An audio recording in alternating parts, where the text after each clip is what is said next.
Bien, como le dije, estoy con la columnista Verónica Mendoza para conversar sobre estos temas del aborto terapéutico. Columnista Guaraza Bolini, muy buenas noches. Buenas noches, Augusto. Ha tenido usted el día varias expresiones a favor del reglamento, lo que ya estaba incluido en el Código Penal hace 90 años, es honor a la verdad. ¿Le parece justificadas algunas de las críticas que se han planteado a esta iniciativa? No, Augusto, creo que parten de la desinformación en algunos casos y en otros de posiciones ideológicas, ¿no? Amparadas en el argumento religioso.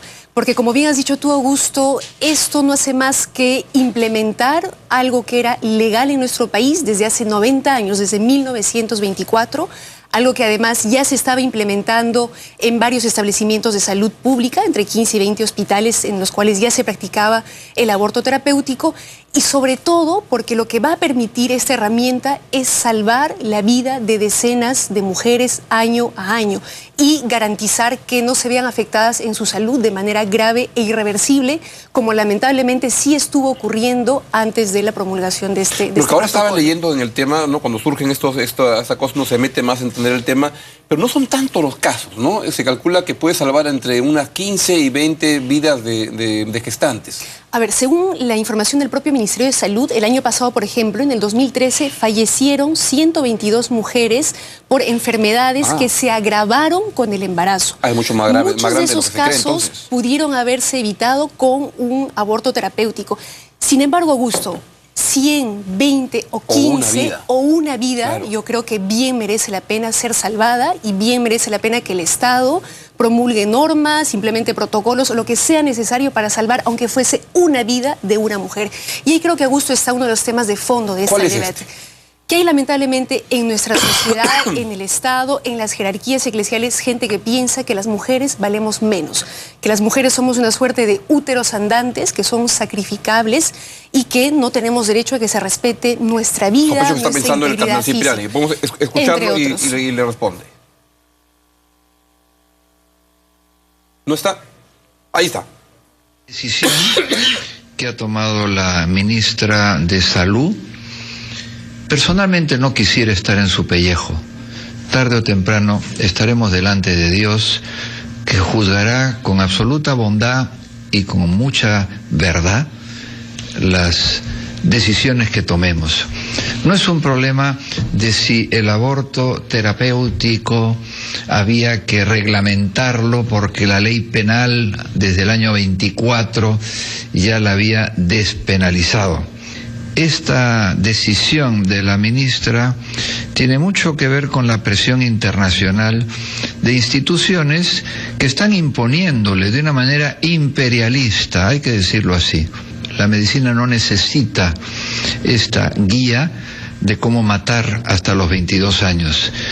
Mamás, no permitan que les hagan firmar la muerte de su hijo. Tengan la valentía, siempre la vida está en manos de Dios. Y el presidente Humala... Hay un error ahí, no es hasta matar hasta los 22 años, no, aborto a los 22 semanas. Sí, por favor, Augusto, por supuesto, si no, no estaríamos a favor, por supuesto, de una norma de esta naturaleza. Augusto, yo no sé quién se irá al infierno o no, no tengo facultad para determinar eso, son dimensiones que están fuera de mi conocimiento. Un padre debería tener el perdón, no puede condenar a alguien a mandarlo al infierno así nomás. Pero sí, Augusto, la historia juzgará quiénes en estos debates estuvieron del lado de los derechos de la mujer, de los derechos a la integridad física, a la vida, a la salud, y quiénes desde posiciones machistas más bien jugaron un rol nefasto contra la emancipación y los derechos de la mujer. ¿Qué está pensando el cardenal concretamente? Entre otros. La historia juzgará, no lo juzgaré yo.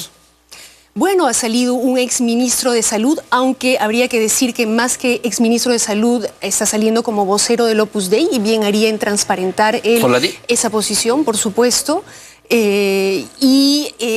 Justamente en el sentido, Augusto, de precisar que este tipo de decisiones no pueden adoptarse teniendo en cuenta las creencias religiosas de tal o cual persona, por más que sea funcionario público, cardenal, ministro o lo que fuera.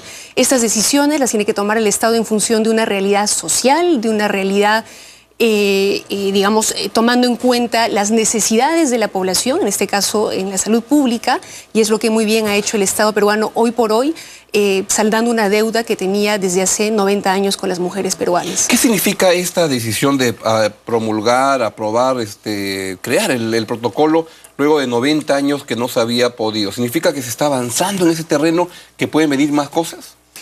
Es un hecho histórico, tardío, pero es un hecho histórico que significa un avance en el reconocimiento de los derechos de la mujer, del reconocimiento de su derecho a decidir sobre su cuerpo y su vida, ¿no? Digamos, avanzar en el sentido de entender que la mujer es un ciudadano con plenos derechos como cualquier otro y no un ciudadano de segunda categoría. Y ciertamente vendrán otros debates, Augusto, como por ejemplo tú has mencionado el tema de el necesario debate sobre el aborto en casos de violación sexual. Casos de violación, ¿no? Que hoy por hoy, hay que decirlo, este protocolo no abre la puerta al aborto en caso de violación sexual. Este protocolo que se ha promulgado hace unos días no vuelve nada ilegal en legal. Todo lo contrario, algo que ya era legal desde 1924, simplemente el Estado está estandarizando un procedimiento para que se cumpla de manera rigurosa y igual en todos los establecimientos de salud pública. Sin embargo, hay quienes creemos que sí debiéramos dar un paso más y debatir, por ejemplo, si es pertinente o no despenalizar el aborto en caso de violación sexual. Imagínate, ¿de qué dependería eso? ¿Cómo se podría encaminar esa discusión con miras a que se pueda plasmar en alguna norma? Hay una iniciativa ciudadana, se han recogido, ya no recuerdo si 60 o 100.000 firmas de ciudadanas y ciudadanos peruanos que le plantean al Congreso este debate. Es algo que tarde o temprano llegará a manos del Congreso de la República para que se pueda debatir. Espero, esta vez sí, no en función de las creencias religiosas de los congresistas de turno, sino atendiendo las necesidades de la población, de las mujeres en este caso, en función de un criterio de derechos, de un criterio jurídico, de un criterio constitucional y no religioso o pseudo religioso. Ahora, ¿qué le diría no a los dirigentes, al cardenal, ¿no?, que tienen una posición? Además, la Iglesia Católica tiene pues una posición muy firme en esa línea. Y uno debería esperar que es así, y tienen todo el derecho de salir a manifestar su posición, y eso es lo que les corresponde hacer. ¿Cómo le hablaría a la señora católica que está escuchándola y que tiene estas ideas que están imbuidas por lo que va a la misa y todo? ¿Qué le diría a esa persona? ¿Por qué esta norma puede convenirle? Porque este protocolo, de manera muy concreta, lo que va a permitir es salvar la vida de mujeres cuyo embarazo se ve agravado por una enfermedad o hace que su vida peligre, o también permitir evitar que alguna mujer pueda terminar con una afectación a su salud grave, permanente e irreversible. Entonces, eso es lo que está en juego. Yo creo que ninguna mujer y ningún ciudadano peruano puede oponerse a eso, a que se salven vidas de mujeres. Y eso es lo que pretende este protocolo, que, ojo, reitero, Augusto, no abre la puerta al aborto indiscriminado. ¿Por qué digo esto? Porque dice claramente que establece como criterio conductor primordial que los funcionarios del sistema público de salud tienen que agotar sus esfuerzos para salvar la vida de la gestante y del feto. Solo en caso de que esto no fuera posible, entonces se optará por salvar la vida de la madre. Si ahora, es que siempre no la madre puede puede decidir, ¿no? La madre siempre es la que tiene la última palabra. Y puede ir hasta las últimas consecuencias, aún poniéndose en riesgo ella. Aún cuando la Junta Médica establezca que su vida corre riesgo. Es decisión de la madre. En segundo lugar, Augusto, esta decisión tampoco no es, digamos, hay una junta médica que se instala, presidida por un ginecobstetra, que evalúa cada caso y que determina si es necesario o no el aborto terapéutico. También se dice que no puede ser en cualquier establecimiento de salud, sino solamente establecimientos de salud de categoría 2. Se establece una serie de procedimientos, de exámenes previos, entre otras cosas que garantizan un procedimiento riguroso y no una puerta abierta para cualquier cosa. ¿Y qué le diría a los que dicen, no, voy a defender la vida de la madre, pero también del niño en camino? Pero a esto apunta esta norma también, y dice claramente como punto número 1, el personal de salud debe apuntar a salvar ambas vidas. Ese es el objetivo. Eso está claramente descrito en la norma. Está establecido en el Código Penal y está establecido en la propia guía, en el propio protocolo. Y dice claramente que solo si no se pudiera salvar la vida de ambos, entonces se procederá a un aborto terapéutico, bajo las condiciones rigurosamente planteadas en el propio protocolo.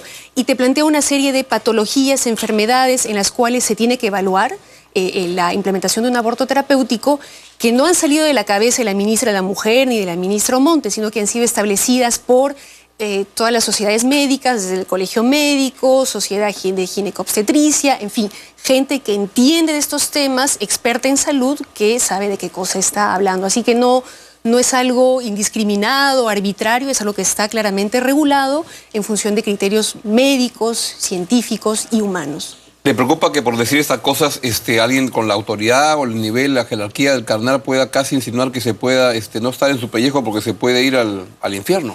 No me preocupa, Augusto. Me preocuparía permitir o avalar que sigan muriendo mujeres o que su salud se siga viendo afectada con la venia e irresponsabilidad del Estado como vino ocurriendo hasta ahora, ¿no? ¿Qué más está en la agenda de su punto de vista en lo que se refiere a derechos de las mujeres? Augusto, sin hablar del aborto, la anticoncepción oral de emergencia. O sea, hoy por hoy el Estado peruano en los establecimientos de salud pública no puede darle, por ejemplo, a una adolescente, vamos a decir de 13 años, violada, una píldora del día siguiente, que podría evitarle un embarazo que ella no deseó, que fue el fruto de la violencia sexual, que puede haber sido de 1, 2 o 3 personas, ¿no es cierto?, y que podría evitarle justamente tener que someterse a esta decisión de practicarse un aborto. No, claro. Una píldora del día siguiente muy bien podría evitarle todo ese dolor. ¿Eso está en la agenda? Está en nuestra agenda, o sea, es decir, el Tribunal Constitucional lamentablemente hace algunos años prohibió que el Estado peruano distribuyera la anticoncepción oral de emergencia de manera gratuita. Eso es algo que se tiene que poner nuevamente en el debate público. El Congreso, el Ministerio de Salud tiene un rol fundamental que jugar en este caso y esperamos que este sea el siguiente paso de manera muy concreta en materia de derechos de las mujeres y en materia de salud pública. ¿Has escuchado que hay espacio para poder aprobar o revisar esta decisión o ya con el fallo del tribunal no hay nada que hacer? No, se tiene que volver a cuestionar, se tiene que volver a discutir. Lamentablemente sí es cierto que estamos en un clima adverso porque hay fuertes presiones de las jerarquías eclesiales que impiden que estas cosas avancen, como están impidiendo en contra del protocolo del aborto terapéutico. En contra del protocolo del aborto terapéutico, en contra de la unión civil de personas del mismo sexo, etcétera, etcétera. Y lamentablemente, digamos, me pena un poco decirlo, pero hay muchos congresistas que, digamos, legislan en función de sus creencias personales, pero también algunos que legislan por miedo. Es decir, que pudiendo estar de acuerdo con la unión civil o con el aborto terapéutico o con la anticoncepción oral de emergencia, por temor, ¿no?, a la condena pública de un cardenal, prefieren no comprarse estos pleitos. Pero creo que cuando se trata de derechos humanos, ese es el criterio que tiene que estar por delante. ¿Y cómo va el debate en el Congreso o la perspectiva de la aprobación de la ley de unión civil? Porque entre Julio Rosas y Martín Rivas, como que esto lo estaban pasando, pero para las calendas griegas. Bueno, hay un compromiso del Congreso, creo yo, público, de que ese tema se va a debatir iniciando la próxima legislatura. Daremos la batalla, Augusto, quienes creemos que este es un justo derecho de las personas con orientación sexual distinta. Sin embargo, hay que reconocer que estamos en un contexto adverso. Yo recuerdo con mucha vergüenza cómo es que el año pasado el Congreso no quiso legislar para condenar los crímenes de odio promovidos por la homofobia. Increíble. Increíble. O sea, no Eso quiso aprobar increíble. una norma que significaba, de alguna manera, garantizar la vida de lesbianas, gays, trans, que sabemos, ha habido casos muy recientemente que han sido golpeados, macheteados, asesinados por el simple hecho de ser lesbianas, gays, trans, etc. El Congreso no quiso hacerlo. Y ¿sabes qué, Augusto? Yo recuerdo con mucha pena un colega congresista que dijo, pero sí, solamente son 6 que mueren al año. Sí, Dios. sí, Augusto. Y lamentablemente ese tipo de argumentos son los que se esgrimen en este tipo de debates. Además, no son 6, pero si solo fueran aunque 6. fuera uno, Augusto, Claro. como decíamos hace un momento, valdría la pena. Pero bueno, sin embargo, Augusto, creo que ha habido un importante avance en términos de opinión pública. Se han roto muchos mitos, muchos prejuicios con todo este debate. Y eso de por sí ya es un gran avance que espero constituya una suerte de presión en el Congreso para que pueda debatir, digamos, decentemente estos temas y ojalá aprobar algunas normas en el sentido progresivo, ¿no? Corina, muchas gracias por venir esta noche para desarrollar los planteamientos de estos temas que son importantes discutirlos y, por supuesto, voy a seguir invitando. Es un tema que se va a debatir acá y desde el otro lado también lo vamos a invitar para que expongan acá sus puntos de vista. Verónica, muchas gracias por venir, muy buenas noches. A ti, Augusto, buenas noches. Vamos a una breve pausa. La pregunta que les he planteado es justamente sobre el tema del protocolo. Ahí está. ¿Está de acuerdo con el derecho al aborto terapéutico? Sí o no, mande sus respuestas y la vamos al final. Vamos a una breve pausa y venimos con Fernando Rospigliosi y Pedro Tenorio en Llanta de Prensa. Buenas noches. No se muevan.